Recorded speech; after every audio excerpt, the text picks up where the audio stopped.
Hello everyone, hope all of you are doing great. Welcome back to my channel.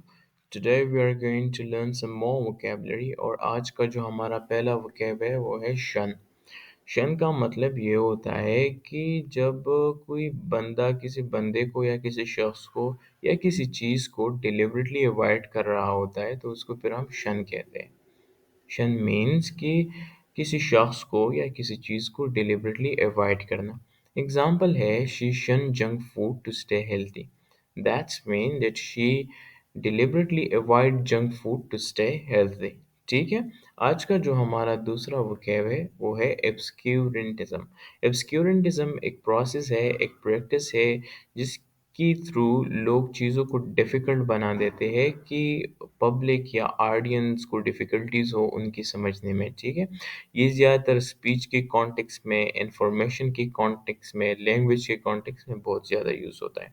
तो ऑब्सक्यूरेंटिज़्म का मतलब ये होता है कि डिलिबरेटली चीज़ों को डिफ़िकल्ट बनाना।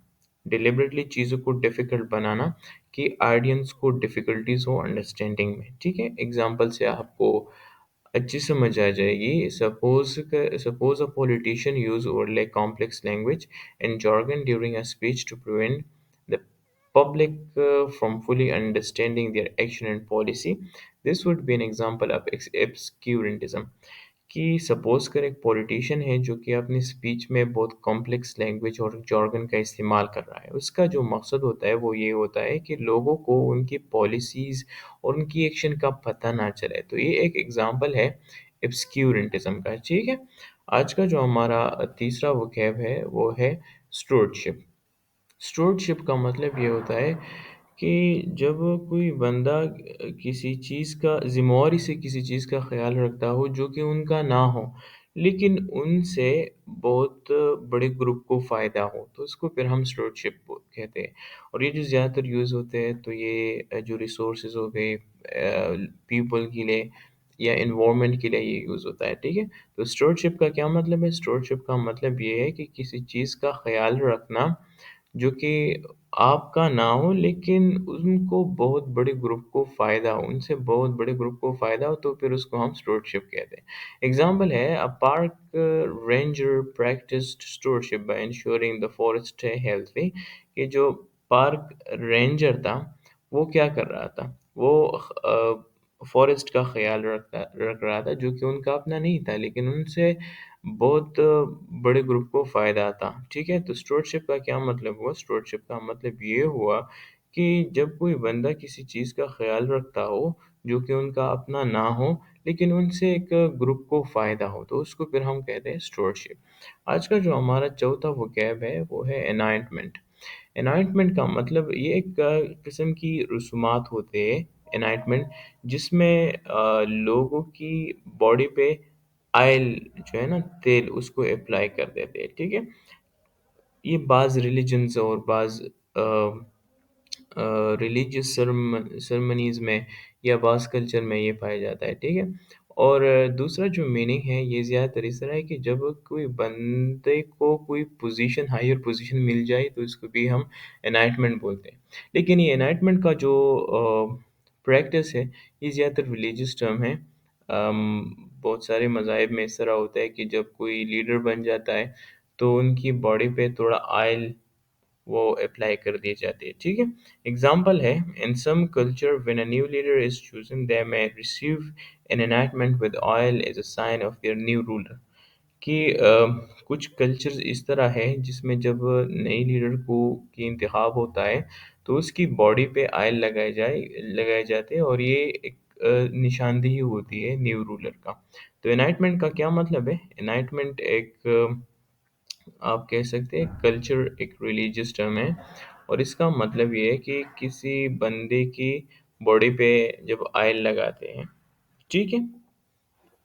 आज का जो हमारा पांचवा वोकैब है वो हो वो है डीएडी।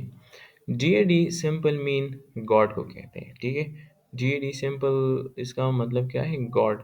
एग्जाम्पल है ancient Greek religion Zeus is a deity who rules the god of the sky and thunder। कि ग्रीक रिलीजन में जिस जो गॉड था वो किसका किन चीज़ों का गॉड था, स्काई और थंडर का। तो डेडी का क्या मतलब होता है, डेडी का मतलब होता है गॉड। ठीक हो गया। आज का जो हमारा छठा वो कैब है वो है बिविल्डरमेंट। बिविल्डरमेंट का मतलब ये होता है कि एक ऐसा हालात जिसमें इंसान कंफ्यूज हो, ठीक है, बहुत ज़्यादा कंफ्यूज हो, तो उसको फिर हम बिविल्डरमेंट बोलते हैं। एग्जाम्पल है, after reading the complex instruction of assembling the furniture, Sarah sat in bewilderment, unsure of what to do next. कि फर्नीचर की कम्प्लेक्स इंस्ट्रक्शन को रीड करने के बाद सारा की जो पोजीशन थी, जो हालात थी, वो बिविल्डरमेंट थी, मीन वो बहुत ज़्यादा कंफ्यूज थी कि अब वो किस तरह दूसरा स्टेप ले ले। ठीक है। तो बिविल्डरमेंट का क्या मतलब होता है, बिविल्डरमेंट का मतलब ये होता है कि एक ऐसा हालात जिसमें इंसान बहुत ज़्यादा कंफ्यूज हो, तो उसको फिर हम बिविल्डरमेंट कहते हैं। ठीक है। आज का जो हमारा सातवां वो कैब है वो है hitherto। hitherto का मतलब ये होता है until now, अब तक। ठीक है। up to this point in time। ठीक है। एग्जाम्पल है, hitherto the project has been successful, mean अब तक जो हमारा प्रोजेक्ट का प्रोसेस चल रहा है, जो स्ट्रगल चल रहा है, वो सक्सेसफुल है। But we need to address the recent challenges, लेकिन हमने जो न्यू चैलेंजेस है, जो रिसेंट चैलेंजेस है, उनको भी एड्रेस करना है। ठीक है। तो hitherto का क्या मतलब होता है, hitherto का मतलब ये होता है until now, अब तक। आज का जो हमारा आठवां और आखिरी वो कैब है वो है bereft। bereft का मतलब ये होता है कि जब आप किसी चीज़ से महरूम हो जाए, और इस तरह चीज़ हो जो कि आपको बहुत ज़्यादा पसंदीदा हो या बहुत ज़्यादा अहमियत रखता हो आपके लिए, तो उसको फिर हम बेरेफ्ट बोलते हैं। ठीक है। बेरेफ्ट का क्या मतलब है, बेरेफ्ट का मतलब ये है कि आप ऐसी चीज़ से महरूम हो जाए जो कि आपके लिए बहुत ज़्यादा इम्पोर्टेंट हो, अहमियत रखता हो या आपको बहुत ज़्यादा पसंदीदा हो, तो उसको फिर हम बेरेफ्ट बोलते हैं। एग्जाम्पल है, after her grand mother passed away, she felt bereft of joy and laughter in her life। कि उनकी ग्रैंड मदर की वफ़ात होने के बाद अब वो किस तरह महसूस कर रहे हैं, वो काइंड ऑफ महरूमी को वो महसूस कर रहे हैं, जॉय और लाफर की अपनी ज़िंदगी में। तो बेरफ्ट का क्या मतलब है, बेरफ्ट का मतलब ये है कि जब आप किसी इस तरह किसी ऐसी चीज़ से महरूम हो जाए जो कि आपके लिए अहम हो, जो कि आपको पसंदीदा हो, तो उसको फिर हम बेरफ्ट कहते हैं। तो ये था आज का हमारा वोकेबलरी। प्रैक्टिस करें, practice makes perfect. Thanks for watching, see you in the next video.